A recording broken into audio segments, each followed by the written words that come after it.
Hello friends, कैसे हैं आप सभी लोग। आशा करती हूँ अच्छे होंगे, स्वस्थ होंगे, तंदुरुस्त होंगे और खूब मन लगाकर पढ़ाई कर रहे होंगे। हमारे चैनल हिंदी ज्ञानधारा पर आप सभी लोगों का बहुत बहुत स्वागत है। आज हम सभी लोग पढ़ेंगे प्रगतिवाद के कवि केदारनाथ अग्रवाल जी। ये प्रगतिवाद के कवि हैं। इनकी रचनाओं के बारे में पढ़ेंगे और ट्रिक्स से पढ़ेंगे। जिसे ट्रिक से पढ़ेंगे और हमारी ट्रिक किसी के भावनाओं को, मन को ठेस पहुंचाने का नहीं है। मात्र एक यही कारण है कि हमें ट्रिक से याद हो जाती है, तो इसीलिए सोचते हैं आप सभी लोगों को याद हो जाएंगी। वही ट्रिक आप सभी लोगों को बताते हैं। अब कहीं गलती हो जाए उसके लिए क्षमा मांगती हूँ। तो इनका जन्म कब हुआ था? 1 अप्रैल 1911 ईस्वी में इनका जन्म हुआ था। मृत्यु हो गई 22 जुलाई 2000 ईस्वी में इनकी मृत्यु हो गई। पिता हनुमान प्रसाद मिश्र थे इनके। तो रचनाएं पढ़ते हैं, जैसे कि लोक और आलोक, युग की गंगा, जमुन जल तुम जो सिलाएं तोड़ते हैं, नींद के बादल, आग का आईना, गुल मेहंदी, पुष्पदीप फूल नहीं रंग बोलते हैं, आत्मगंध, मार मार प्यार की थाप, खुली आंखें खुले डरने, ये प्यार है राह बना हुआ है, कहें केदार खरी खरी। तो ट्रिक से कैसे याद करेंगे? जैसे कि केदारनाथ जी अग्रवाल जी हैं, वो आलोक के साथ, केदारनाथ जी और आलोक दोनों लोग युग की गंगा और जमुना के जल के बीच में जो शिलाएं टूटी हुई हैं वहाँ पे बैठे हुए हैं। जैसे कि लोक और आलोक, युग की गंगा, जमुन जल तो जो शिलाएं तोड़ते हैं। तो इतने शब्दों में 4 रचनाएं याद हो गई।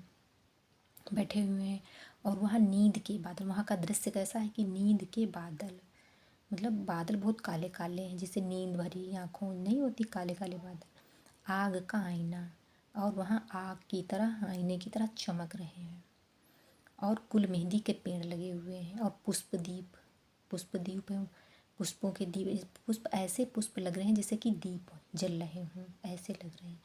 फूल नहीं रंग बोलते हैं। गुल मेहंदी में फूल तो होते नहीं हैं, मेहंदी में होते हैं मगर मेहंदी का रंग होता है वो बोलता है, फूल नहीं बोलते हैं, रंग बोलता है उनका।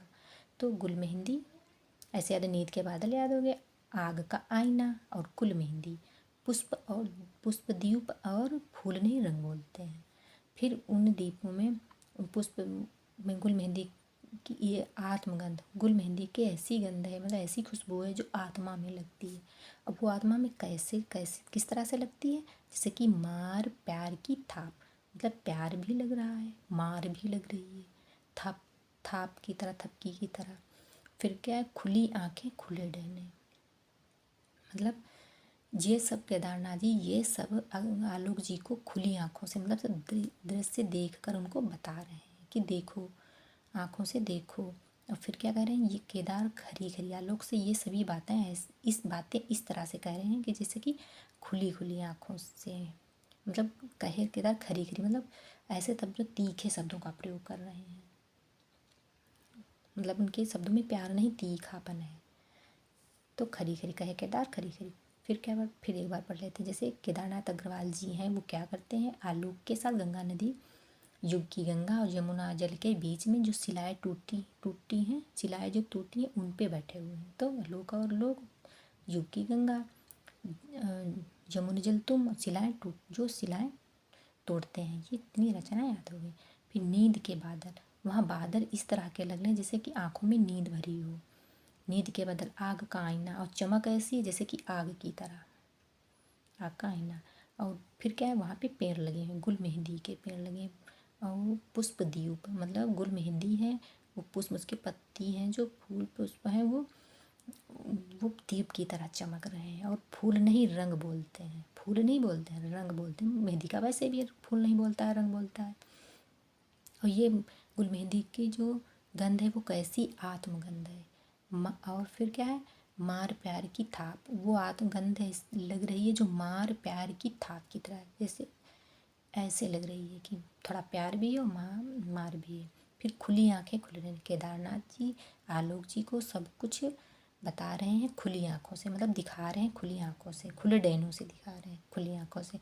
और कहे केदार खरी खरी, और केदारनाथ जी खरी खरी कह रहे हैं आलोक से, कोई प्यार नहीं है उनके शब्दों में, तीखापन है। कह रहे हैं केदार खरी खरी। ऐसे ही ट्रिक से पढ़ने के लिए आप सभी लोग हमारे चैनल को सब्सक्राइब कर लीजिए, लाइक कीजिए, कमेंट कीजिए। Thank you.